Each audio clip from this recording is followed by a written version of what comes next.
peaceful elder civilization that they've been transmitting things to you to share with us. And so give us a little bit of your journey. You know, you're right. It's a wonderful spiritual information, and the Pleiadians and the Venusians, so many of them work together. Giant rock. Well, this is a guy named George Adamski. He was the first contactee of a woman named Orthon, and she comes into play in my life. She was holding this, was just probably her orb, which was acting as a translation device from her telepathic thoughts to speak words. And Rob, tell us what they use the orb for, because you told me about that a little bit. The orb is a kind of a security device, but it's used by an adept. They have a spiritual level of consciousness that accesses a multidimensional, I won't call it transhumanism in that sense, but in a sense it is. It's interfacing with technology, but not in your body.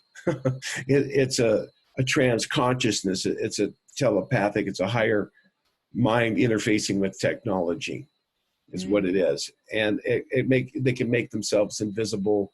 And some of these beings, they don't even need that. They can just literally teleport themselves. They're ever here to help us to grow in spiritual development and consciousness of love. And these technologies are fun and wonderful, but that's one of the reasons they don't appear and show themselves or present themselves. They can't go through the circus of the human programmed mind and the agenda of the dark force that controls the media to insert and create division and hate and suspicion against our friendly neighbors. So they are very spiritually mature, and they're remaining completely hidden at this time. And so this is a call out now for all of us to gather together and to meditate. Are we fearless? Are we calling for truth, equality, liberty, and justice? Are we going to not move forward? This is the time to put away the negative narrative process, to reconcile some of this information, to get the ball rolling for people to go, oh, that's no big deal. It's not them and us, and we're nothing and they're everything. All of these apperceptions and beliefs, there are brothers and sisters in Christ under God. All the universe works that way. The individual God self is considered the Christ. It's the balance between the worlds, the upper and the lower, the material and the spiritual worlds, the cross of time and space. This is the process of meditation and breathing, just the beingness of who you are. There's no higher consciousness or lower consciousness. It's like light. It just is. Yes. So if we can get into this kind of open-minded perception of being, is really what will transform our society. Knowing about them and all. It's good to have that. We got to understand what's going on. That's part of what, I can help with. But when it comes to the other stuff, this is individual. I'm not here to guide anyone down any spiritual path or have you believe in anything other than yourself and the own master within. And there's, I'm not going to get into religion on this either, or worshiping someone or worshiping them. They absolutely don't want that. Right. So these things have to be understood, and people have to get their own ET 101. Right. And start educating themselves, start learning about all the previous contacts and look through the more spiritual ones. And I'm going to be hand-picking a lot of that information on my website. This is George Adamski. So this is the Queen, and this is the one he met. But her name is Lady Orda. She was actually, when Raymond met her, she was known as Dolores Barrios. She's had many, many, many names and identities in her lifetime. And real briefly, I'll tell her amazing first story. Her first incarnation on Earth was in Mongolia in about the 1500s. She was a leader, the woman of a horse tribe, well-respected, revered, and protected her peoples from other invaders' incursions. They were matriarchal. Her next incarnation was in 1585. She was born into a very devout Catholic family in the Basque region of France, and her parents gave her to a nunnery when she was 5 years old. At the age of 15, she stole some clothing and hid in the cave, cut her hair, made clothes to look like a boy, and ran away from this indentured servitude. She found herself in a hayloft. She was headed to Barcelona. She wanted to catch a boat and go join her brother in Brazil, who was a conquistador. And so she was in a hay barn, and an angel appeared to her. This angel was vibrating and crackling like a lightning bolt and spoke to her and said, "The authorities are looking for you. You Wow. should go on the south road and travel only at night. Continue to dress as a young boy. And when you get to there, contact Bishop so-and-so. Confess this vision, and he will believe you." And so she did that, and Wow. she meets the bishop. He believes her confession, and he says, you're going to stay dressed as a boy. I want you to you're going to become a young knight. You're going to train for a couple of years. You're going to become you learn how to joust, the lance, the mace, the sword, So she did that, and he made her head of his security, and they went to Brazil.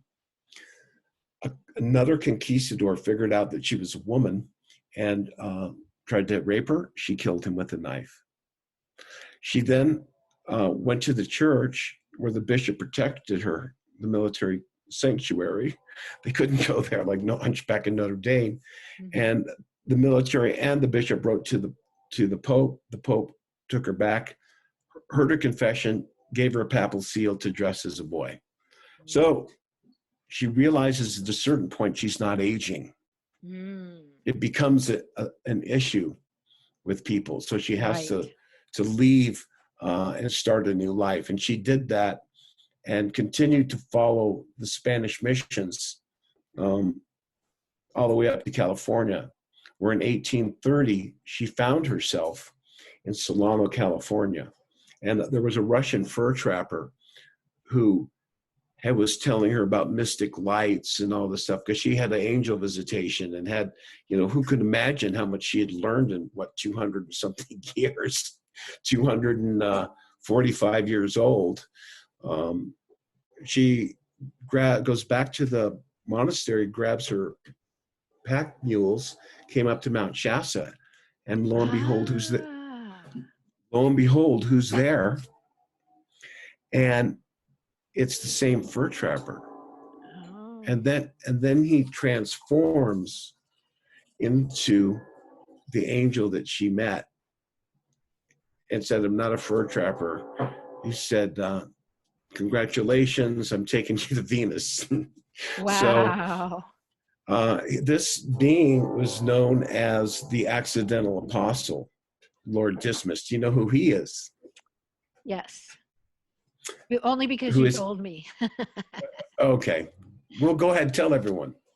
Well, didn't you say he was hanging on the cross next to Jesus, and he was the guy who died there, but he actually was he Dwell Cool? No, he is the ascended master of Moria. Amoria. Okay. And he is the regent of Venus. He plays into this narrative of the primary Venusian contactee and historian, my friend Dr. Raymond Keller. So there's And been Venusians here for a long time. they're all over the place. They have houses. There's all kinds of operations and monitoring, mostly security. They're watching us very closely because of nuclear bombs Right. and the force. They do have kind of like a prison here of certain negative forces. Wow. Do all of them know that they're from Venus, or are some of them here not even knowing they're from there? No, the ones that are from Venus come here. Okay. They're coming in spaceships. They're coming here, or they're coming from here, and they're going through a form of ascension called translation. Yes. When a level of spiritual love is met, you can become a dual citizen of Venus, and they're looking for people to serve in our fellow man and growing in our relationship to the universal laws of God and right relationship. Beautiful. So it's a holy mission. It's a divine plan that is very patient and absolutely honors free will. Beautiful. Mm-hmm. So Raymond Keller got to meet her, but so she's been a dual citizen ever since. And then in 1952, she was sent to meet this guy, and it's really very wise of them. Here she spent 230 years, and now in 1952 she spent let's see, 1500. She spent like almost 500 years in one body as a dual citizen, working in the fourth dimension from Venus. And now in 2013, they made her the Queen of Venus. And he's the person that allowed me to have my extraterrestrial contact experience. And he is the primary Venusian historian. And he's been very involved in the UFO movements most of his life. And I'm going to introduce you to him, and you can have your own contacts with him. But ooh, that would be so much fun. I'm going to talk about, this is one of his books, the second book, called The Final Countdown Rockets to Venus, the true story of that. This is him with the Queen in 2013 timeline. Gosh, this is the first book. Venus Rising, this is the second book. This is the third book. This is the six-dimensional being who is working with the Venusians and serving under the Galactic Confederation of Light as the moon base commander of the moon. Her name is Aura Reigns, and the moon base is called Clarion. She has been in service to the Earth for at least 300 years. Wow. She was involved in inspiring the American-French Revolution.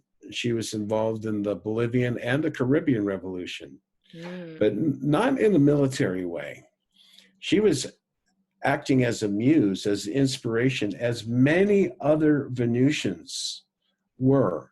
It was a divine time in the Earth's modern-day societal infrastructure to shift things. So if we go back and we understand what was happening during the American Revolutionary War, all the people from around the world were coming. It was a free new country, new ideas. This is what makes America so great, is the diversity and the fact that out of nothing, large groups of different cultures with different thoughts, apperceptions, ideas, genetics, specialties, strengths and weaknesses were able to combine their knowledge and become something bigger and better and stronger.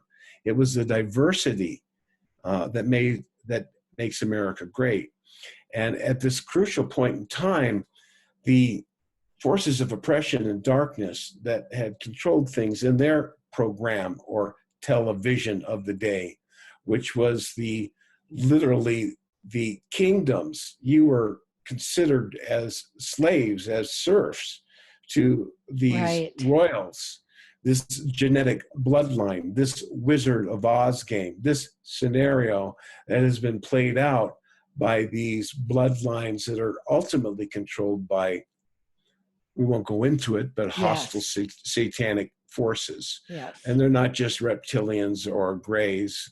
There's many different ones. So the information that's inspiring me from her speaking with George Washington, or I got a picture, an image that Thomas Jefferson comes home from a long ride. He gets out of his carriage. His slaves come up and take the horses. He walks in, the whole, farm is buzzing, and he, goes into his locked chamber, and there she is sitting there with the document, a parchment.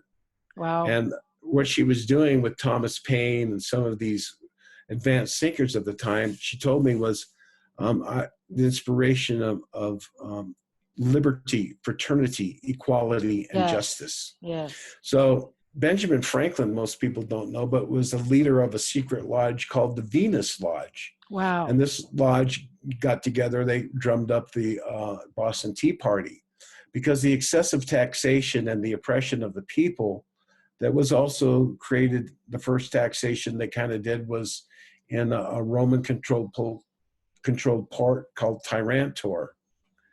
And that's how the word tyranny came, is Wow. basically if you came to their part, you had to, okay, we're taking 15% of your thing. And they needed this port. They were the only way station. So it was a grab, and the boats would come with one group and they would just dominate them. And so the reason that inspiration is taking place is that, and that's the reason, the large numbers of ships were coming. This is a crucial time. And they did not involve themselves. They said that people had the right to protect themselves from tyranny, but they were inspiring freedom of thought. So how I met that woman was through my friend Raymond Keller. And it was actually done through this woman you see here. Her name is Lady Orda, the Queen of Venus, as I explained. Gabriel Green introduced her as a UFO buff from Brazil. She has a Brazilian accent. So what happened is he was teaching in Wuxi, China. He had various contacts with her in the 70s and hadn't spoken to her for a long time. But he was teaching English in Wuxi, China, and she appeared. He was having a beer in a place called the Venus Bar. In the B bar, she walked in and they were talking, and she said, I'm really hungry because she says, I'm not in my regular earth body. I'm in my etheric double. And so he got her vegetarian pizza, and she said goodbye to him. She was simultaneously at the Lopner rocket base in China, acting as a translator for the Brazilian space delegation. And she told him that if he wanted the next day, he could go to an Ascension party. And he said, does that mean I'm going to Venus? And she said, yes. So the next day she showed up at his apartment, and they walked onto the roof, and she activated her nimbus, and they made a little sphere bubble. And that sphere bubble transported them to the Tibetan Plateau. Upon the Tibetan Plateau, there was a lake with an island. And in the middle of that island lake was a monastery. And in front of that monastery was a tent flags near the shore of the lake. And all around that lake and another lake nearby, there were about 5,000 of these nimbus orbs landing and descending of all the Venusians that were gathering to go to Venus to watch the ascension of the Queen of Venus on the calendar day of the end of the Mayan calendar, which is tied into it's a Venusian calendar. It's a relationship of Venus and that calendar to the earth. Wow. And on that calendar day, he went into this large dome called the Zither Dome on the temple city of Azure. It was a glass dome, and all the people were assembled, and he was sitting with that woman who took him up. When they came to the Tibetan Plateau, actually, they saw Valiant Thor's Victor ship, and there was also a cigar-shaped mothership called the Isis. And he boarded that, and they went around the moon and then came to Venus and went to this temple. And there's a big congregation. And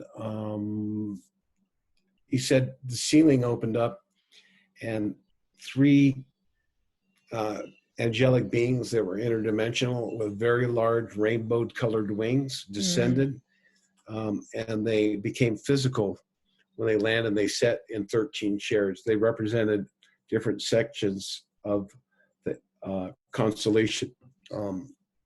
As we view from Earth, they had 13. We only count 12, but they include a 13th. And then then the ceremony took place. El Moria came out, and he had a staff, and he banged it and said, he gives a beautiful speech. It's in Raymond's book. Hmm. The third book right there, Cosmic Rays, Excellent Vector, available on Amazon, that talks about her beautiful life, of her lives of service. And she is known as the Chinese Saint Lady Mazu. Hmm. She was a saint who calmed the Jade Ocean. She was a young girl, and sewing, and her family were fishermen. There was a great storm, and the boat capsized, and she went into trance as a young girl, and she projected an etheric double and started to lift her parents out, her brothers and her father, and get them onto the life raft. And she was at the last brother, and her mother was waking her up frantically and broke the connection. Hmm. And then there was an angel traveling around in the spaceship doing good deeds, and she decided to come down and help this little girl and help the brother.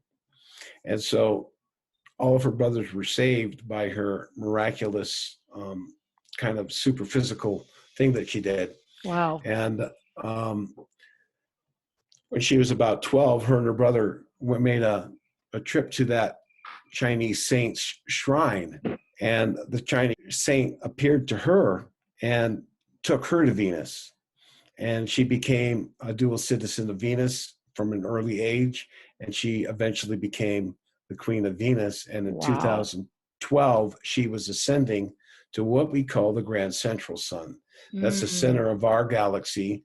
There's a black hole, and there's something called the pleroma there. But so they showed her life, and at the end, she came out bespeckled in jewels, and she got into her little nimbus. It opens up like a lotus flower, one of these transportation Right. devices. Nice. Has petals.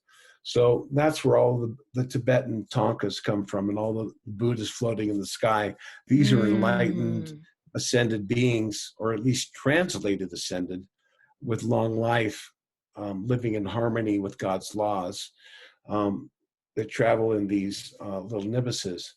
And then Ascended Master El Morya announces that Lady Orda is the new Queen of Venus.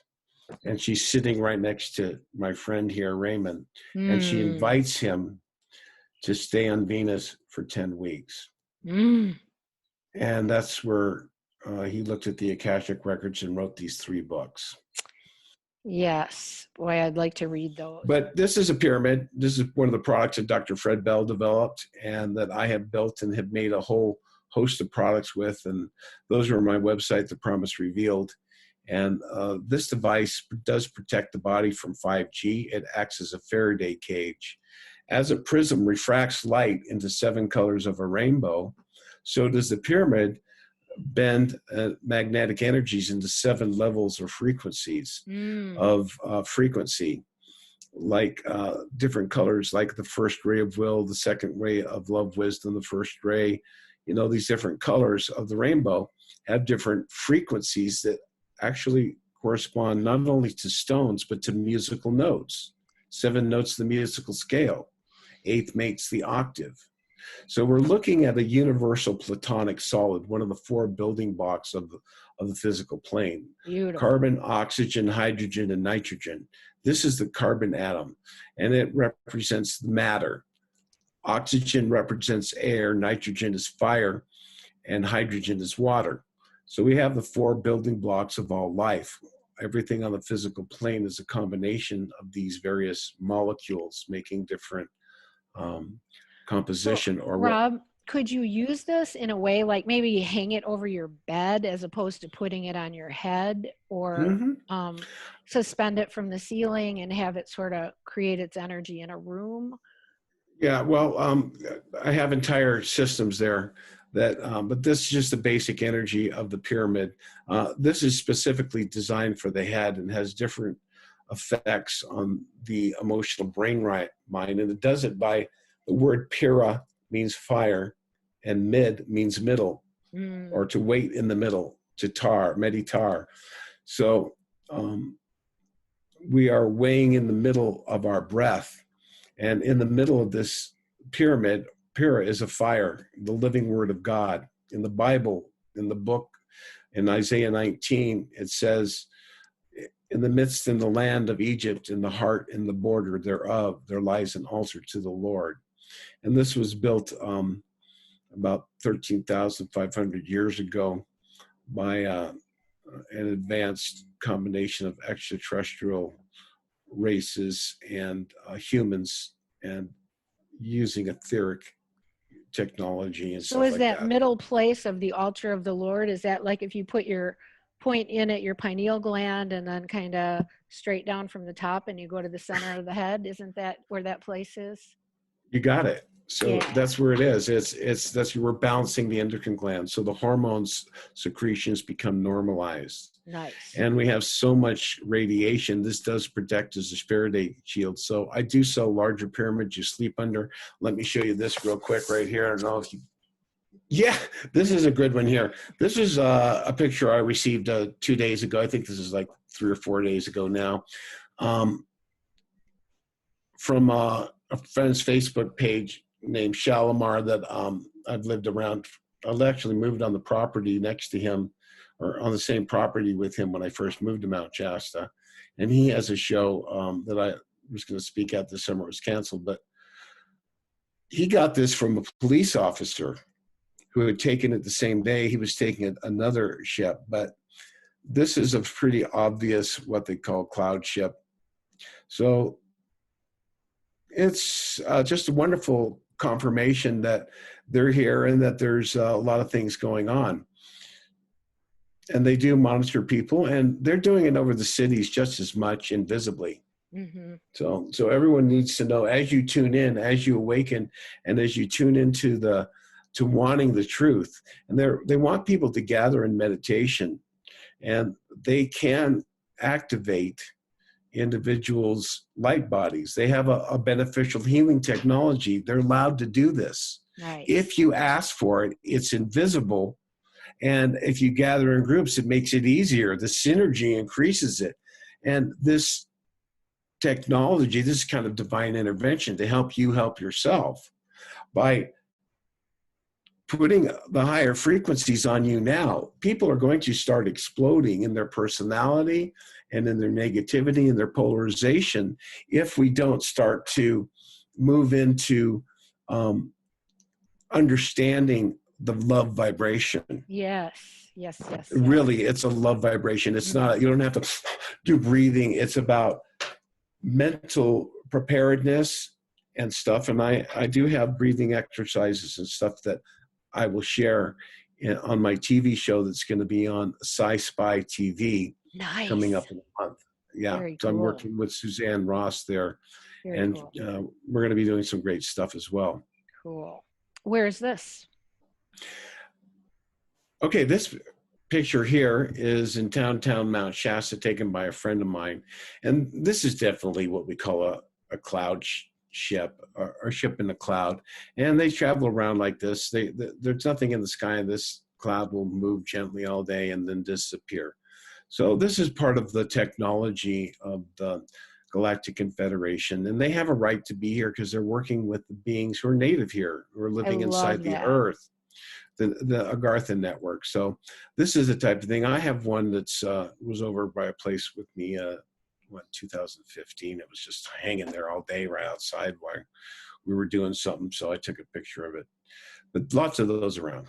Yes, very cool. I love cloud ships.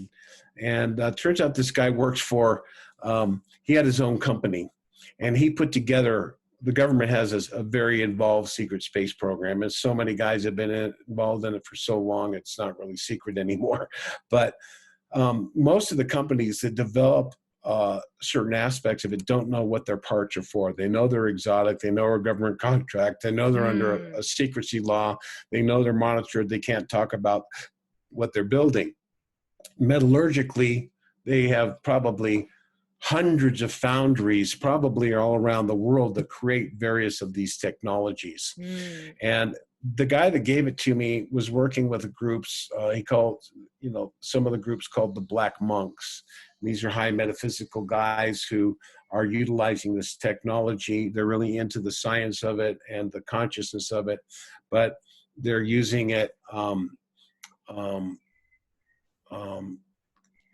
they're allowing it to be used by some very negative beings. And they're doing that. Anyway, so this particular ship it looks to me like a much smaller model of a prototype type device of a reverse engineered operational Pleiadian scout craft. This could be maybe 21 feet across. I'm not sure if it's even that big.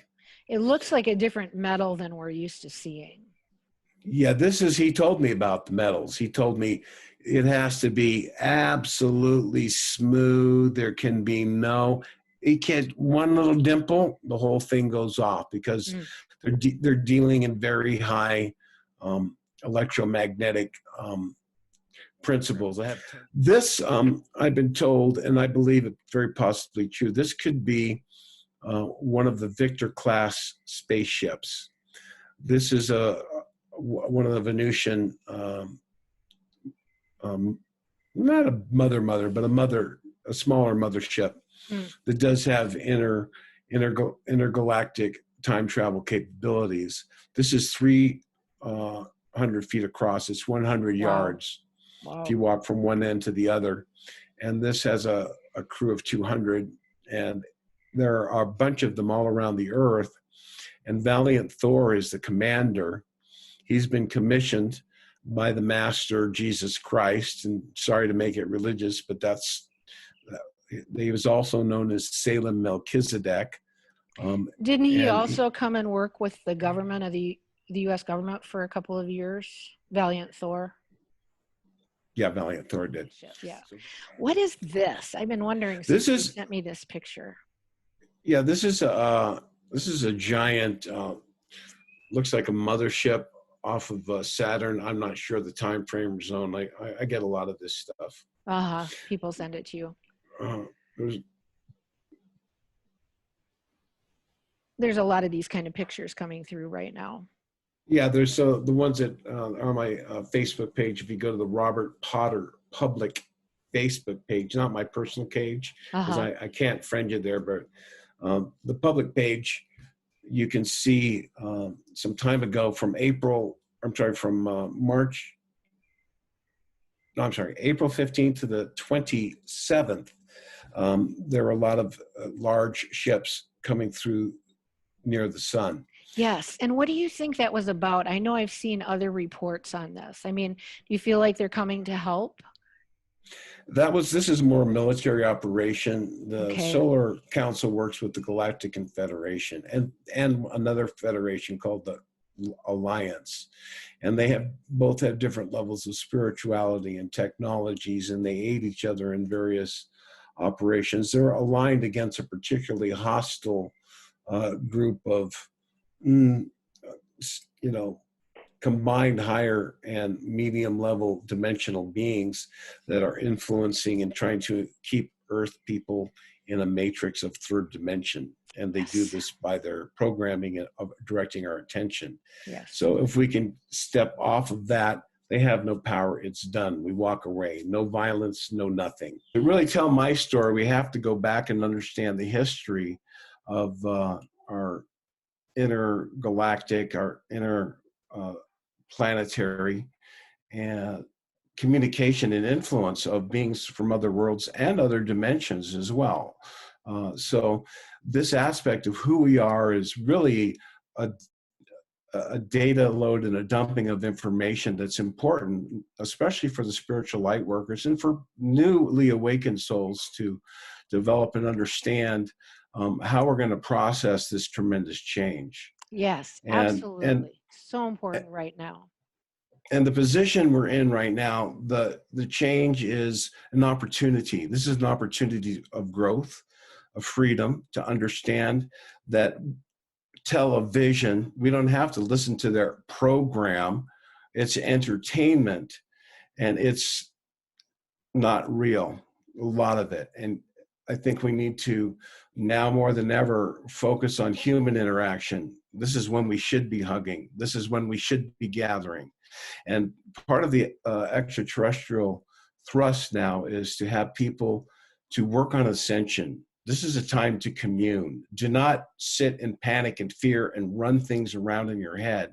Get in nature, meditate, connect, open up your life force energies and consciousness to the infinite possibilities of God. Realize the master within and empower yourself by controlling your thoughts in a masterful way, and to create your reality, because you are. And if we can create together, this is the trick. This is how they do it. It's just your belief.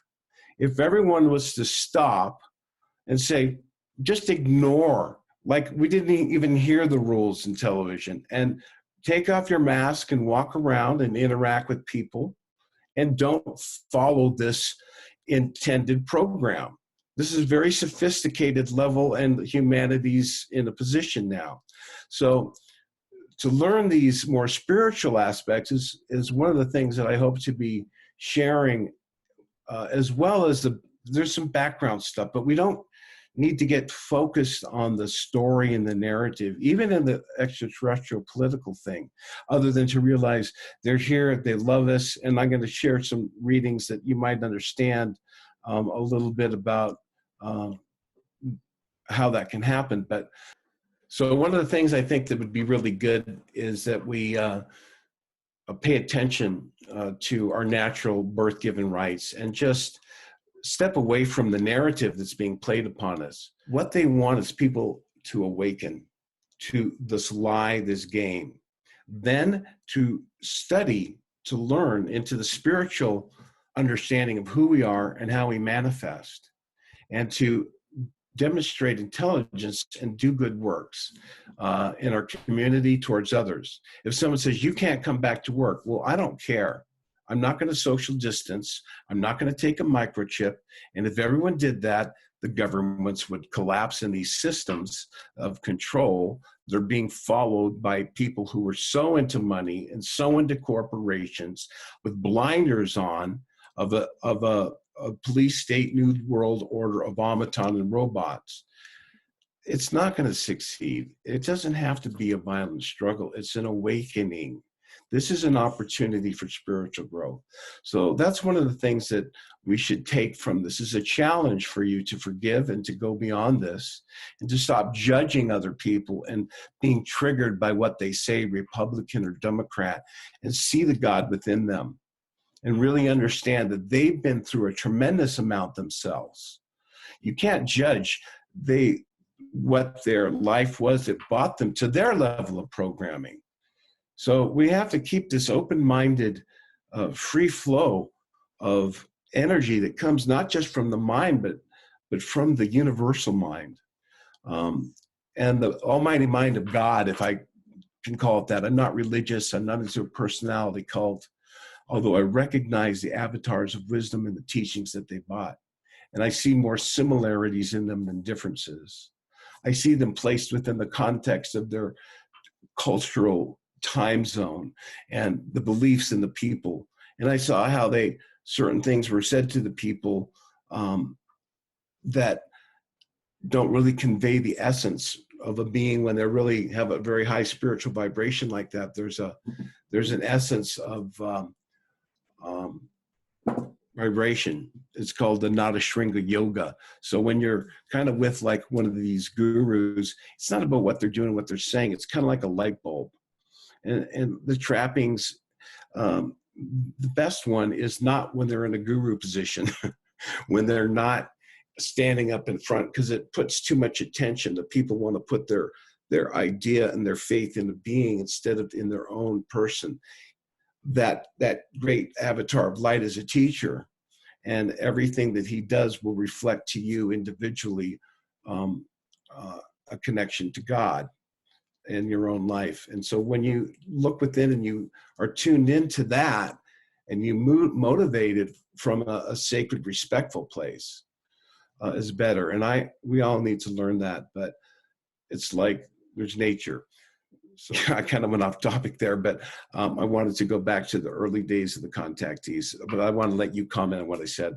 Yeah, Rob, that's really beautiful. We just did jump right into the deep end, but it's very difficult for any of us who are really on this awakening path to not speak up and say, it is time to be awake. It is time to be not listening to the mainstream narrative and to be setting our own narrative in place. And it's beautiful. And I know you're transmitting what you get from this Venusian energy too. I know that that they have wishes for us, that we will step into our higher aspect of ourselves. Isn't that right? Absolutely. I think we're all right. This is the thrust now for nonviolent, peaceful, spiritual growth in humanity and our fellow man, and to understanding the truth. Okay, so anyway, there's ongoing operations that are working to help liberate the planet, because it's not all just people meditating in their rooms becoming enlightened. We have to take actions here. Right on, Rob. Thank you so much for talking with me today. Thank you so much for having me. And we are here in this time of great awakening. We're really thankful to be here as a global family, a global community, and thank you for your insights, which are powerful and beautiful to help inspire people. Okay, I want to remind everybody to breathe, smile, and love. Find Rob at ThePromiseRevealed, and we shall see you soon on this great rainbow of light. Dear friends of Venus, greetings to all seekers of truth in the Victory of the Light study groups scattered throughout China. I heartily commend you for your diligent efforts in bringing a profound celestial gnosis and illumination to your fellow beings on the Asian continent and beyond. It is a great honor for me, personally, to follow in the footsteps of your dearly beloved Lady Mazu, now an ascended master in the pleroma facilitating the peaceful progress of your planet and many others in the vast star fields of the Milky Way galaxy. Remember that she will always be with you, even unto the end of time, as you understand it to be. Robert Potter of Mount Shasta, California, has submitted a list of your questions for my consideration. Here are my answers, my thoughts on these important matters.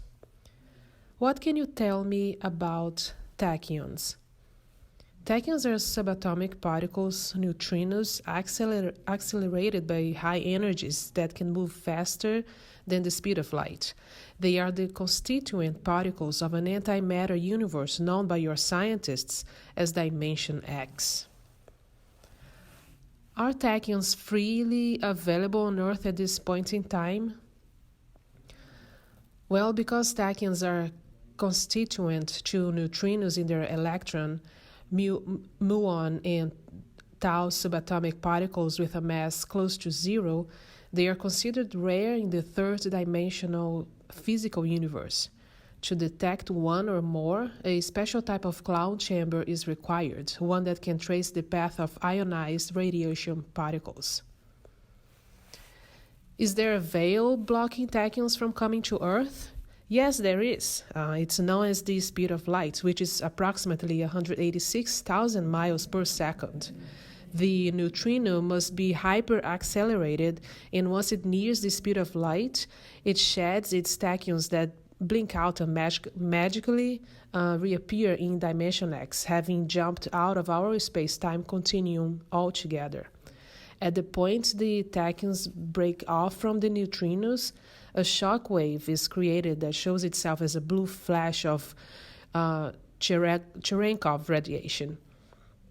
In Dimension X, each tachyon splits in two, with one particle moving forward in time and the other moving backwards in time. This is in accordance with their spin and electrical charge, whether positive or negative. How can we break the veil or circumvent this block? Well, tachyons can be modulated through radar beam transmissions. Are tachyons available from pyramids? Certain locations on planetary surfaces lend themselves to an intersection of magnetic lines of force. These can serve as attractors for neutrino particles. Psychics and certain others sensitive to these magnetic lines have accessed energies from these spaces and have erected structures of a spiritual nature to denote the special locations of particle concentration where cosmic rays of or neutrinos impact the Earth and actually travel through it. Is the subatomic anu from the logoic or monadic plane created by pyramids consistent with the definition of tachyons? Well, these terms derived from 19th century theosophists that denote areas of the cosmos resonant at much higher frequencies in lighter densities than are found in our own dimension. In this sense, the spiritual nature of the phenomena indicates the presence of a higher dimensionally or dimensional X existing as it is in a tachyon field. Are my pyramid system creating tachyons? No. Together with higher human consciousness, they may be attracting these particles. Any device used in association with the pyramid systems may augment the temporary reduction of a tachyon particle to a photon, luxon, a particle moving at the speed of light, or perhaps a bradyon, which is any other particle moving slower than the speed of light. Can the pyramid system scalar field technology I have act as a type of aporcy? As presently constituted and under the right circumstances, it might act as a teleportation receiving station. Will this transmit tachyons and tachyonized objects and people through the scalar field? A tachyon, as a part of neutrino, can pass through anything. However, a vector field is needed for the ending point of any physical transmission passing through the medium of dimension X. A scalar factor can move it forward or backward in time, but a vector field is needed to geographically place the object in a desired location. Any object or individual can be considered as tachyonized if he, she has moved through time as well as space. This is why vectoring is important. Because the Earth is not standing still, and you would not want to end up in deep space a few moments later as the result of standing still in one scalar point. Your tachyonization service appears to be working as an attractor to highlight the presence of portal locations. The Chinese space program has already teleported a photon through space of time, a photon. Therefore, all of this is in the range of possibility. In any event, experimenting in these areas could not hurt. Collaboration with others working on time anomalies and displacements might be in order. What can you tell me about the planet Nibiru and its passing through the Sol system? The information provided to our friend Cosmic Ray, also known as the Matrim Scribe Publius Virgilius Maro by Lady Ankara, the ISIS command ship commander, regarding Nibiru as a rogue planet and appearing in his second Venus book, is quite accurate. I have nothing additional to add to that. What about pole shifts and other celestial events? Because the Earth's skewed axis causes a planetary wobble, polar shifts will forever accompany your world, as changes in the magnetic field of the Sun will be facilitated by the passing of planetary, planetoids, asteroids, and comet bodies that will surely exaggerate the effects on your orb's active geology. Your planet is due for an axial flip, which generally occurs about every 5,000 years or so. Beloved Chinese friends, we exult in the great advancements in space research and developments being made in the People's Republic of China. You can all be proud that you are playing an important role in China's entry into the new age of space exploration. I hope that I have provided some help in fostering a greater personal and collective understanding of the universe and China's integral place in the forward movement of its cosmic evolution and destiny. Being dear to our hearts, we of Abhar are standing by to attend you. Our teachers from multidimensional levels live and work among you to hasten the arrival of the glories to come. This is the Queen, Order of Abhar. Empower your life as a 21st century superhuman with host Cary Kirastar Ellis and guests. Navigate these times of great change with Cary's 21st Century Superhuman book series, being called the most important books on the planet and guidebooks for our times. You are a creator. Remember to breathe, smile, and love. For as we change ourselves, we change the world. Learn more at 21stcenturysuperhuman.com.